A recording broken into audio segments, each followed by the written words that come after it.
నన్ను బట్టి మనుషులు నీకు భయపడినట్లు చేసేదను. నిర్గమాకాండము 23:27. దేవుడు భయంకరుడు, ఆయన గొప్పవాడు. దేవుడు ఆకాశమందు గర్జన చేసెను, సర్వోన్నతుడు తన ఉరుము ధ్వని పుట్టించెను. వడగండ్లను మండుచున్న నిప్పులను రాలెను. సృష్టి ఆయనకు భయపడుతుంది. ప్రభు అయిన యేసుక్రీస్తు మొదటి రాకలు గొర్రె పిల్లల వచ్చి సిలువలో చనిపోయి తిరిగి లేచాడు. ఆయన మరల తన వధువు కొరకు రానేయున్నాడు. మరియు తీర్పు తీర్చుటకు అగ్ని నేత్రములతో అపరంజి పాదములతో దేవుడు రానేయున్నాడు.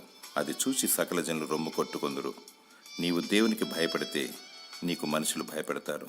నీవు మనుషులకు భయపడితే దేవుని శక్తిని చూడలేవు. దేవునికి లోబడు, అపవాదిని ఎదిరించు. దేవుడు నీ పక్షాన ఉన్నాడు. నీ శత్రువులు లయమగుదురు. దేవుని స్తుతించు, విజయము సాధించు. దేవుడు నీకు ధైర్యం గల ఆత్మను దయచేసి నిన్ను వర్ధిల్ల చేయునుగాక. ఆమేన్.